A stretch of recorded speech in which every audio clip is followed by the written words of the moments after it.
अस्सलाम वालेकुम friends. Drama serial माहिर के आने वाले एपिसोड में हम देखेंगे कि एनी जो कि अभी खुद एक छोटी सी बच्ची होती है, मगर चूंकि वो उम्मीद से होती है इसलिए वो बहुत सब्र व तहम्मुल से 9 महीने गुजार कर एक खूबसूरत सी बच्ची को जन्म देती है।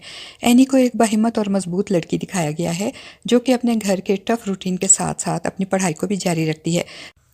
जबकि दूसरी तरफ समीना के ऑफिस ज्वाइन करने के बाद फ़ाखिर की जिम्मेदारियां कुछ कम हो जाती हैं और फ़ाखिर के समझाने पे समीना हबीब को बिज़नेस की जिम्मेदारियां सौंपती है। उसे फ़ाखिर को बिज़नेस को समझाने और उसके रमूज़ और औकाफ समझाने को भी कहती है, मगर चूंकि हबीब की नीयत में खोट होती है इसलिए वो फ़ाखिर को बिज़नेस से दूर रखने और बिज़नेस छोड़कर भागने के मंसूबे बनाता है।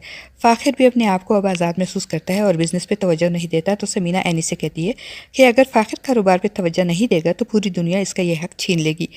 और एनी भी फ़ाखिर को समझाते हुए कहती है कि तुम अगर पढ़ाई पे तवज्जो नहीं दे रहे तो कम से कम बिज़नेस को तो सीरियस लो, इस पे अपनी पूरी तवज्जो दो। मगर फ़ाखिर किसी चीज़ को भी सीरियस नहीं लेता, ना तो पढ़ाई को और ना ही कारोबार को। दूसरी तरफ फ़हमी और राहिला मिलकर हबीब को सिखाती पढ़ाती हैं और हबीब जो कि पहले ही बिज़नेस को अपनी मुट्ठी में लेना चाहता है वो इन दोनों के मशवरों पर आंखें बंद करके अमल करता है।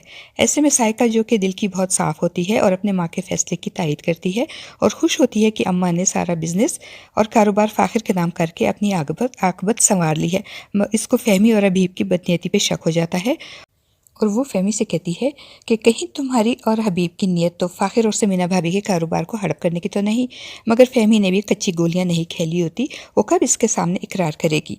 साइका दिल की बहुत अच्छी होती है, मगर इसका शोहर फराज बहुत लालची और मतलब परस्त आदमी है।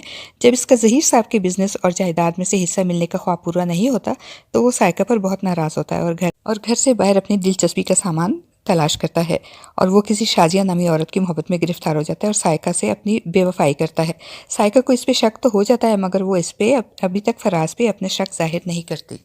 और फ्रेंड्स, इसी भागम दौड़ में एनी के प्रेगनेंसी के 9 माह पूरे हो जाते हैं और जब इसको डिलीवरी के लिए हॉस्पिटल ले जाया जाता है तो डॉक्टर बताती है कि चूंकि बच्ची कम उम्र है इसलिए ज़िचकी में बहुत सी कॉम्प्लिकेशंस हो सकती हैं।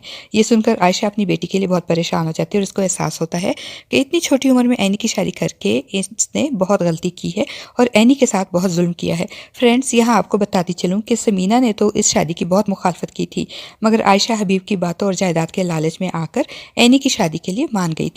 बहुत सारा सब्र आजमा और कठिन लम्हात गुजरने के बाद डॉक्टर आकर खुशखबरी सुनाती है कि मुबारक हो, बेटी हुई है।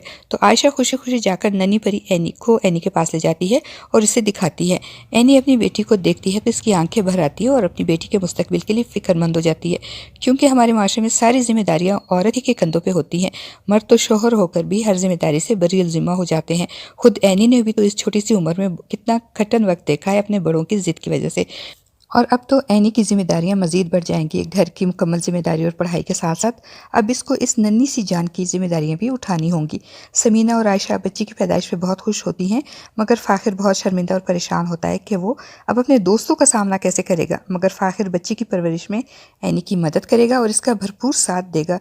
और फ्रेंड्स, उम्मीद है कि फ़ाखिर की मदद और सपोर्ट से एनी इन सब जिम्मेदारियों को खुश असलूबी से निभाते हुए अपने इंजीनियर बनने के ख्वाब भी पूरा करेगी और उसको पाए तकमील तक पहुंचाएगी और एक कामयाब इंजीनियर बनकर दिखाएगी। फ्रेंड्स, आपका इस बारे में क्या ख्याल है?